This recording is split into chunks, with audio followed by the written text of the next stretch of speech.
देखा जाए हुकूमत ने आवाम को सस्ती गाड़ी जो इस्तेमाल शुदा देने के लिए बड़ा फैसला किया है, कमर्शियल इंपोर्ट की इजाज़त दी गई है। लेकिन दूसरी जानिब देखा जाए इंजीनियरिंग डेवलपमेंट बोर्ड की जानिब से जो शराइत रखी गई हैं उसके क्या असरात होंगे, क्या आवाम को सस्ती गाड़ी मिल सकेगी, जानते हैं। All Pakistan motor dealer association के जो चेयरमैन एच एम शहजाद हमारे साथ मौजूद हैं।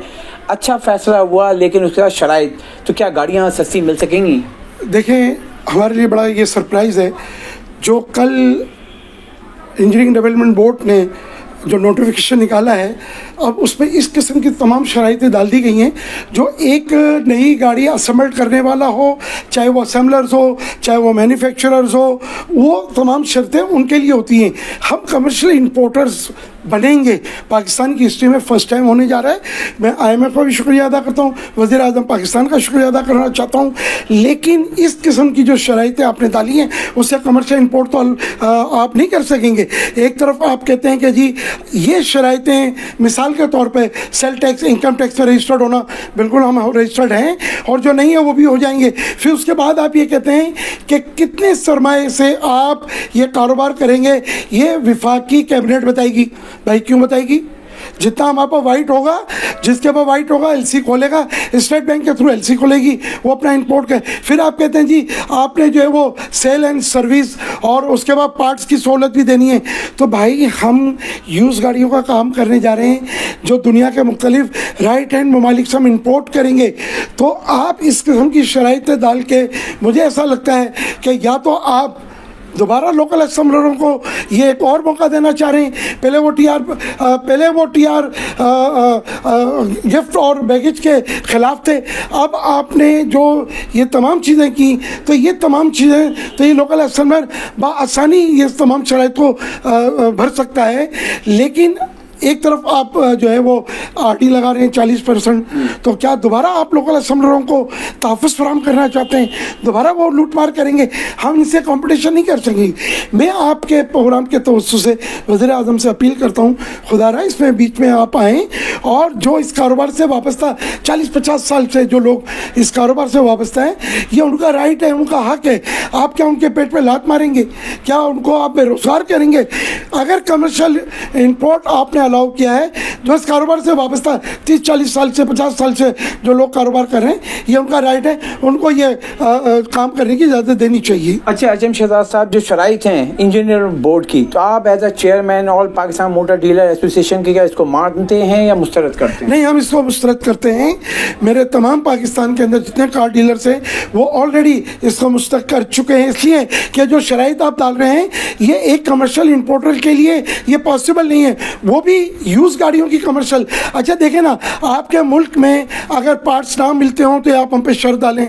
आपके मुल्क में अगर बहुत सारे ऐसे वर्कशॉप ना हो जहाँ ये गाड़ियों की चीज़ें चेंज की जा सकती हों तो कोई बात है। आप सेल के लिए हम बैठे हैं, और जो बाकी आपने शराइत दी हुई है कि A1 गाड़ी आनी चाहिए, बिल्कुल राइट है। सेल टैक्स, इनकम टैक्स में रजिस्टर्ड होना चाहिए, बिल्कुल सही है।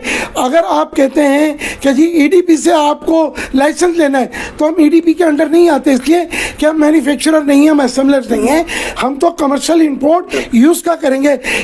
इंपोर्ट एक्सपोर्ट अंडर दी आती है, मिनिस्ट्री ऑफ कॉमर्स के अंडर आती है। हम कॉमर्स मिनिस्ट्री से इंपोर्ट लाइसेंस लेने के लिए भी तैयार हैं। लेकिन खुदारा इस किस्म की शराइत डाल के आप पाकिस्तानी जो वो 25 करोड़ पाकिस्तानी एक ख्वाब देख रहे हैं, सस्ती मियारी गाड़ी मिल जाए, तो खुदारा वो ख्वाब आप चकनाचूर ना करें। आप तरीके से इन गाड़ियों को इंपोर्ट की इजाज़त दें ताकि लोगों को हम सस्ती मियारी गाड़ी दें, हुकूमत को एक बहुत बड़ा रेवेन्यू भी दें। अच्छा, ये इन लास्ट के मैं ये पूछूं कि ये जो अभी शराइत आई है जो नया कमर्शियल की, 1 साल बाद क्या ये 5 साल से ज़ायद गाड़ी की आ सकेंगे? अभी तो 5 साल तक की गाड़ी आएगी, उसके बाद क्या होगा? देखें, बिल्कुल हुकूमत का जो फैसला है वो बड़ा खुशाइन है कि 2026 जून तक आप 5 साल पुरानी गाड़ियाँ ला सकते हैं। जुलाई 2026 से आप 7 साल, 8 साल, 10 साल पुरानी भी ला सकते हैं। लेकिन देखें, इस वक्त जो ड्यूटी एंड टैक्सेस इतने ज़्यादा हैं, 155% से लेके 450% तक ऑलरेडी ड्यूटीज़ एंड टैक्सीज हैं। आपने 40% RD डाल दी। अच्छा, RD जो है ना वो रेगुलेटरी ड्यूटी लग्जरी आइटम्स पे डलती है, गाड़ियों पर भी थी। 1800 सीसी से ऊपर की गाड़ियों पे ये थी, 1800 सीसी के नीचे इन गाड़ियों पे RD नहीं थी। अब आप ये लगाकर जो ड्यूटी और टैक्सी सब हो जाएंगे वो 150 से लेके 550% तक हो जाएंगे। ये गाड़ी कैसे इंपोर्ट होगी? हो ही नहीं सकती। तो मेरी खुदारा वज़ीर आज़म साहब से अपील है कि एक तो 40% RD आपने डाली है, इसको भी हटवाएं।